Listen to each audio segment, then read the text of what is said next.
Hey everyone, welcome back to the English Boost podcast. I'm Anna, here with my fabulous co-host, Liam. And today, we've got an episode that's all about, you guessed it, introductions. That's right. Because let's face it, introductions can feel like a high-stakes situation. Walk into a room full of new faces, and within seconds, you've got a chance to leave everyone there either intrigued or totally confused. Today, we're going to help you land on the intrigued side. Exactly. Think about it. A great introduction can open doors, set the vibe, and even make people eager to know more about you. And of course, we're here to make sure your English introductions are as smooth and confident as they can be. So, if you've ever felt a bit awkward saying more than just your name, this episode is for you. We'll be diving into the art of introducing yourself with personality, warmth, and clarity. By the end of this episode, you'll know how to leave people thinking, wow, I want to know more about this person. Yes, we've broken it down into 4 easy sections. The power of first impressions, the building blocks of a solid intro, adding a personal touch, and finally, handling those follow-up questions like a pro. Sounds like a plan. So grab a notebook, relax, and let's jump right in. You're about to master the art of introductions. Ready, Anna? Ready? Let's get started with Section 1. Section 1. The power of first impressions. All right, let's talk about the power of first impressions. I think we've all heard that saying, you never get a second chance to make a first impression. But have you ever thought about why that first moment matters so much? Right. It's almost like the introduction is a mini preview of who you are. Psychologists say that we form impressions of people within the first few seconds of meeting them. And those few seconds, they stick. It's kind of like how we're wired. Absolutely. Think about job interviews, networking events, even casual meetups. Your introduction sets the stage for how people perceive you. Come in strong and confident, and people will pick up on that energy. But if you come in unsure, that hesitation might overshadow who you really are. Exactly. And it's interesting. When we feel confident in how we introduce ourselves, it puts us in a stronger position for the entire interaction. But I know a lot of people struggle with this, especially in a second language. That's so true. It's like trying to play a game where the rules aren't always clear. But the good news is, there are definitely ways to practice and master this skill in English. And once you've got it down, it's a game changer. Totally. So for anyone listening, here's the takeaway. Introductions are about more than just saying your name. They're about showing up confidently, creating curiosity, and leaving an impression that makes others want to keep talking. So whether you're introducing yourself at work, at a party, or even online, think about the energy and message you want to share. Yes! We're going to get into the nitty-gritty of how to do that in our next section. Ready, Anna? Ready? Let's dive into the building blocks of a great introduction. Section 2. Building blocks of a great introduction. All right, now that we've hyped up the importance of a good first impression, let's break it down. What makes a great introduction in English? There are a few essential building blocks, and once you have these, you're set. Yes, and I'd say the first building block is the greeting. It sounds basic, but the way you say hello sets the tone. In English, you have options. Hello, hi, or even a friendly hey. You can choose the greeting that feels the most natural for the situation and for you. Right. And after the greeting, it's about saying your name and maybe your job or what you do. For example, hi, I'm Anna and I work in marketing, or hey, I'm Liam and I'm a teacher. It's short, it's clear, and it gives the other person a basic sense of who you are. Exactly. And then comes the part where you can add a little personality. This is where you can share an interest or something unique about yourself. Maybe, I'm Anna and I love cooking Italian food, or I'm Liam and I'm a bit of a tech geek. Yes, and when you add those personal details, it makes you memorable. It's like you're handing the other person a small clue about you, something that's easy for them to connect with or remember later. And here's a big one.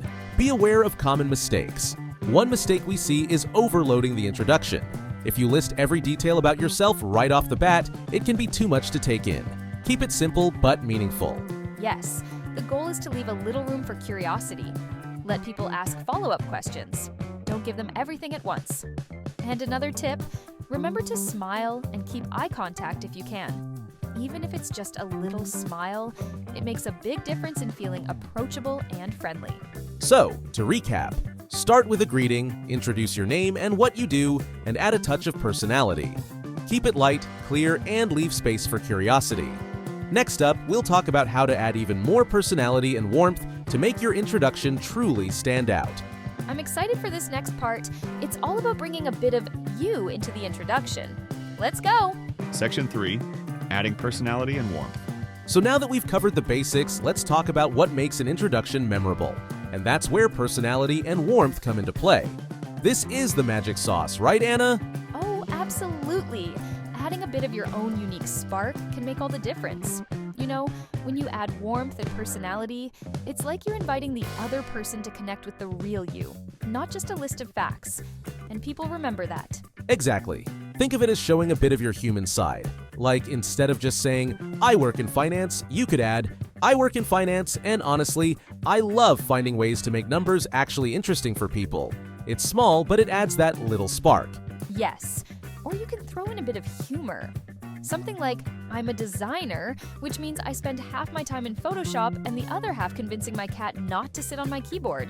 It's relatable, it's light, and it shows that you don't take yourself too seriously.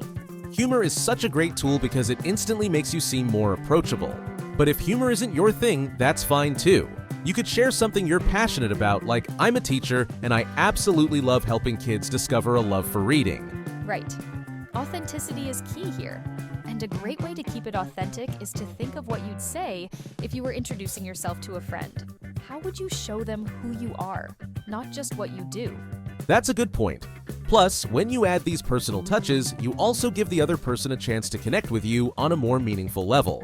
They might respond with their own funny work from home story, or share that they too have a love for reading. Exactly. So, a quick recap here. Add a touch of humor if you can, or share a little passion or quirk. Show up as yourself because, trust us, people can feel that warmth and authenticity. And in English, it really helps you stand out. Now, once you've nailed that warm, personal intro, the next step is handling those follow-up questions confidently. Because, let's face it, if your introduction went well, people will want to know more. Absolutely. And in our next section, we'll dive into how to keep that conversational flow going smoothly. Let's do it. Section 4, handling follow-up questions confidently. All right, so you've made a great first impression, added a bit of personality, and now the conversation's flowing. But here's where a lot of people get a bit nervous. Handling those follow-up questions. Liam, have you been there? Oh, totally. You introduce yourself and then comes the moment of truth. Someone asks, oh, tell me more about that. And suddenly you're thinking, uh-oh, what do I say next? But here's the good news. With a little preparation, you can handle these moments like a pro. Absolutely. A big tip here is to keep your answers simple and to the point. If someone asks about your job, you don't have to go into every detail. Instead, give a short answer. And if it feels right, add something relatable, like, I'm in marketing. I love finding creative ways to connect with people online. Yes, and don't forget to make it a two-way street. You can answer the question, but then toss it back to them. Something like, how about you? What got you into your field? It keeps the conversation balanced and shows you're genuinely interested in them too. That's a great point. It takes the pressure off and it actually makes the conversation more enjoyable. And here's another tip. Don't be afraid to use follow-up questions as a chance to share a little more about what you're passionate about. Right. Like if someone asks you why you're in your field, you can share what drew you to it. Well, I work in education because I believe in giving everyone a fair shot at learning. It's still short, but it gives the person a real sense of what motivates you. Exactly. And remember, you don't have to have a perfect answer every time. Sometimes a simple, that's a great question, or even, let me think about that for a sec, can buy you a moment to gather your thoughts. It shows that you're taking the conversation seriously, and it's totally okay to take a beat. Yes, it's all about keeping things natural and letting the conversation flow. So, to sum it up, answer simply. Show interest in the other person, share a bit of your passion, and don't rush yourself. Conversations are meant to be enjoyable. And with that, you've got the full toolkit for not just a great introduction, but for keeping the conversation alive. So next time you're introducing yourself, remember these tips and have some fun with it. And that's a wrap on today's episode of the English Boost podcast. We hope you're feeling ready to introduce yourself with confidence, warmth, and maybe a bit of humor. Absolutely. Just remember, introductions are your chance to make a real connection. Keep it simple, be yourself, and don't be afraid to add a personal touch. And hey, if all else fails, just smile. It's the universal language. So true. We hope you'll take these tips and try them out next time you're meeting new people, whether it's in person, online, or wherever English takes you.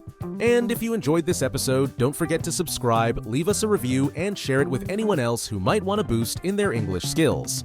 Yes, thanks for tuning in. Keep practicing, keep connecting, and remember, we're here to help you boost your English one conversation at a time.